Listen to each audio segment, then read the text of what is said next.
இந்த கொடூரமான பேய்கிட்ட இந்த சின்ன பிள்ளைகள் எல்லாம் எப்படி மாட்டுப்பட்டாங்க, அப்புறம் இந்த பேய்கிட்டேருந்து எப்படி தப்பிக்க போகிறாங்கன்னு பார்ப்போம். அன்னைக்கு ஒரு நாள் எல்லா நண்பர்களும் அனிதாவிட்ட ஒன்று கூடியிருந்தாங்க. அனிதா ரொம்ப நல்ல பொண்ணு. அப்போ அந்த நண்பர்கள் சொன்னாங்க, அனிதா, இன்னைக்கு நாங்கள் ஏதாச்சும் விளையாடுவோமா என்று. அதுக்கு அனிதாவும் சரின்னு சொல்ல, சரி நாங்கள் இன்னைக்கு கொஞ்சம் த்ரில்லாக விளையாடுவோன்னுட்டு பிளடிமேரியை பற்றி உனக்கு தெரியுமான்னு சொல்லி கேட்டாங்க. அதுக்கு அனிதாவும் இல்லைன்னு சொன்னப்போ, அப்போ வா, உன்னோட பாத்ரூம் கண்ணாடிக்கு முன்னால் போய் 3 தரம் பிளடிமேரி வான்னு சொல்லி சொன்னால் அந்த பேய் வந்துருமாம் தெரியுமா என்று அனிதா அதுக்கு பயந்து அதெல்லாம் வேணான்னு சொல்லி சொன்னாலாம். அதுக்கு அந்த நண்பர்கள், என்ன சும்மா எல்லாத்துக்கும் பயந்துக்கிட்டு இருக்க, வா ஒருக்கா போய் விளையாடித்தான் பார்ப்போம், அந்த பேயா நாங்களான்னு பார்த்துருவோன்னு சொல்லி முடிவெடுத்து அந்த பாத்ரூமுக்கு போனாங்களாம். இதால் என்னெல்லாம் நடக்க போகுதுன்னு சொல்லி யோசிக்காத அவங்க எல்லாரும் அனிதாவை தவிர பாத்ரூமுக்குள்ளே போய் பிளடிமேரி பிளடிமேரி பிளடிமேரின்னு சொல்லி 3 தரம் சொல்லி வா வா வான்னு சொன்னாங்களாம். அதுக்கு அனிதாவும் எனக்கு ரொம்ப பயமாக இருக்குன்னு சொல்லி யோசிச்சுக்கிட்டு இருந்தபோது திடீரென்று 3 பேரும் சேர்ந்து அனிதாவை உதிஞ்சு போட்டு மயங்கி விழுந்தாங்களாம். அப்புறமா எழும்பி அனிதாக்கை பார்த்து ஓட வலிக்கிட்டாங்களாம். அனிதாக்கு ரொம்ப பயமாயிட்டாம். ஐயோன்னு அனிதா கத்த வலிக்கிடும் போது எல்லாரும் சேர்ந்து, என்ன பயந்துட்டியா, சும்மா ப்ராங்க் பண்ணோம், சும்மா சின்ன பிள்ளை மாதிரி பயப்படான்னு அனிதா சொன்னாலாம். எந்தெந்த விஷயத்துலலாம் விளையாடுறான்னு உங்களுக்கு ஒரு அறிவே இல்லைன்னு, எப்போ பார்த்தாலும் குழந்தை பிள்ளைங்க மாதிரி என்னை ஏமாற்றிக்கிட்டு இருக்கீங்க, இனிமேல் இப்படி பண்ணாதீங்க, அப்புறம் நான் உங்கள் கூட சேர மாட்டேன்னு சொல்லிட்டு அனிதா ரொம்ப கோவமாக போனாலாம். இவங்க எல்லாரும் சேர்ந்து இவ என்ன சின்ன விஷயத்துக்கு இப்படி கதைக்கிறான்னு சொல்லிட்டு அந்த வழியாக போனாங்களாம். அப்போத்தான் கொஞ்ச நேரத்தால் அந்த கண்ணாடிக்குள்ளே இருந்து ஒரு கொடூரமான உருவம் வெளியிட வந்துச்சா.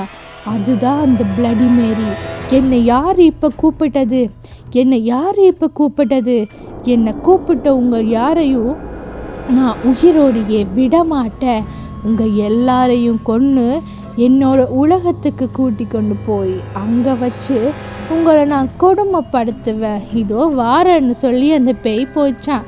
அப்போ சரின்னு அந்த 3 நண்பர்களில் ஒரு பொண்ணு தான் குளிக்கலாம்னு முடிவெடுத்து போயிட்டு பாத்டப்பில் படுத்தாலாம். படுத்து நல்லா ஷவரில் குளிச்சுக்கிட்டு இருக்கும்போது கொஞ்ச நேரத்தால் அந்த இடத்துக்கு அந்த பேய் வந்துச்சா. வந்த அந்த பேய், நிம்மதியாவா தூங்குற, என்னை எழுப்பிட்டு உன்னை நான் உயிரோடையே விடமாட்டேன்னு சொல்லிட்டு அந்த படுத்து கிடந்த பொண்ணை பார்த்து ரொம்ப கோவப்பட்டுட்டு தன்னோட கத்தியால் அந்த பொண்ணை குத்த ஆரம்பிச்சாம். குத்தின அந்த பொண்ணு அப்படியே ரத்த வெள்ளத்துக்குள்ளே அந்த பாத்டப்புக்குள்ளேயே மூழ்கி போனாலாம். பேயங்காலிருந்து ஒளிஞ்சதுக்கு அப்புறமா நண்பர்கள் வந்து, என்ன இவளை இன்னும் காணலை, இவ்வளோ நேரமாக குளிச்சுக்கிட்டு இருக்கா என்ன சொல்லிட்டு வந்து பார்த்து அவங்களுக்கு கொஞ்ச நேரத்தில் அழுகையே வந்துருச்சா. ஏன்னா அவங்களோட நண்பி ஒருத்தி அதில் செத்து கிடந்ததை பார்த்து, ஐயோ இவளுக்கு என்னாச்சு, இவள் எப்படி இப்படி செத்துருப்பாள், இப்போ ஒரு கொஞ்சத்துக்கு முன்னம் தான் எங்களோட சந்தோஷமாக இருந்தவன்னு சொல்லி கொண்டிருக்கும் போதே அந்த பொண்ணு பயத்தில் மயங்கிட்டாளாம். இனிமேல் இங்கே இருக்கக்கூடாது, இருந்தால் நமக்குமே ஏதாச்சும் ஆயிடும்னு சொல்லி ஓட வலிக்கிட்டாங்களாம். ஒரு பொண்ணு வேகமாக ஓடிட்டாளாம். ஆனால் மற்ற பொண்ணால் ஓடவே முடியலையாம். திடீரென்று பார்த்தா அந்த இடத்துக்கு அந்த பேய் வந்துச்சா. என்னை எப்படி எழுப்புவீங்க, யாரை கேட்டு என்ன எழுப்பினீங்கன்னு சொல்லி அந்த பொண்ணை அதே இடத்துல குத்தியே அந்த பேய் கொலை பண்ணிடுச்சா. கொலை பண்ண அப்புறமா அந்த பேய், சரி அடுத்த 2 பேரையும் முடிக்காமல் விட மாட்டேன்னு சொல்லிட்டு அந்த இடத்த விட்டு போயிடுச்சா. பாவம் அந்த பொண்ணு அதில் செத்து கிடக்கிறது தெரியாமல் அந்த ஓடிப்போன நண்பி, என்ன இவளை இன்னும் காணலன்ட்டு வந்து பார்த்தப்புறம், ஐயோ என்ன இவளும் செத்துட்டா. அப்போ அந்த பிளடிமேரி தான் இவங்க எல்லாரையும் கொல்லுது. ஓடி போய் அனிதா கிட்ட இந்த விஷயத்த சொல்லி, அனிதாவும் நானும் கவனமாக இருக்கணும்னு சொல்லிட்டு அந்த பொண்ணு அனிதாவை நோக்கி ஓடினாவாம். போனாவ அனிதா அனிதான்னு சொல்லி ரொம்ப கதறி கதறி அளவழிக்கிட்டா. அதுக்கு அனிதா, என்னாச்சு, இது என்ன நியூ ப்ராங்கா, எதுக்கு இப்படி அழுகிறன்னு சொல்லி அவள் சொன்னாலாம்.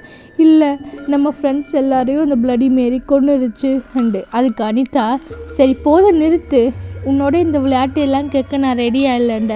இல்லை, இது உண்மைன்னு சொல்லும்போது அந்த இடத்துக்கு அந்த பேய் வந்துச்சான். அப்போ தான் அனிதாவுக்கு தெரிஞ்சிச்சு இந்த விஷயத்தோட சீரியஸ்னஸ். அனிதா ரொம்ப பயந்துட்டாலாம். ஆனால் அனிதா அந்த மந்திரத்தை சொல்லவே இல்லை, பிளடி மேரியை வர சொல்லி கூப்பிடவே இல்லை. ஆனால் அந்த பிளடி மேரி தன்னை கூப்பிட அந்த 3 பேரில் இந்த பொண்ணு தான் கடைசியாக இருக்கான்னு சொல்லி இவளை கொல்லணும்னு சொல்லி முடிவெடுத்துச்சான். அந்த பேய் இவளை எப்படியாவது கொல்லுவேன்னு சொல்லிக்கிட்டு இருக்கும்போது அனிதா அந்த பேயை கெஞ்சினாலாம். தயவு செய்து என்னோடய ஃப்ரெண்டை விட்டுட்டு, நாங்கள் சின்ன பிள்ளைகள் தெரியாமல் பண்ணிட்டோம்னு சொன்னதுக்கு அந்த பேய் சொல்லிச்சா, அப்படியெல்லாம் அவங்கள விட முடியாது, என்ன தைரியம் இருந்தால் நீங்கள் என்ன கூப்பிட்ருப்பீங்கன்னு சொல்ல போது இந்த பொண்ணு அதில் அளவே வலிக்கிட்டாலாம். அந்த பேய் கொஞ்ச நேரத்தால் அந்த பொண்ணை கொஞ்சம் தூக்கி அந்த பொண்ணுடைய வயிற்றுலையே குத்தி போது அந்த பொண்ணுக்கு அந்த வலி தாங்க இல்லாமல் துடிச்சு கொண்டு இருந்தாலாம். அப்போ தான் அனிதா கவனிச்சா, தன்னை கண்ணாடியில் இருக்கிறத போல ஒரு கீறல் அந்த பேயோட உடம்புலையும் இருக்குண்டு. அப்போது இந்த கண்ணாடியை உடைச்சா எல்லாம் சரி வந்துடும்னு சொல்லி அனிதா நினச்சாலாம். கொஞ்ச நேரத்தில் அந்த பொண்ணு தன்னை யாரோ வசியம் பண்ணது போல் இவ்வளவு நேரம் வயிற்றில் குத்து வாங்கி அழுதவ பேசாமல் நின்றாலாம். டக்குண்டு அனிதா அந்த இடத்துல கண்ணாடியை உடைச்ச அப்புறமா அந்த பேய் அந்த இடத்துல நொறுங்கி செத்து போச்சுதான். ஆனால் தங்களுடைய நண்பர்கள் எல்லாம் இந்த ஒரு விளையாட்டால் செத்துட்டனமேன்னு சொல்லி அனிதாவும் அந்த மற்ற பொண்ணும் ரொம்ப கவலைப்பட்டிருக்கும் போது அனிதாவும் சொன்னாலாம், இனிமேலாவது இப்படியான விளையாட்டுக்காக விளையாடாமல் இருக்கணும், பெரியவங்க சொல்கிறத கேட்டு நடக்கணும்னு சொன்னாலாம்.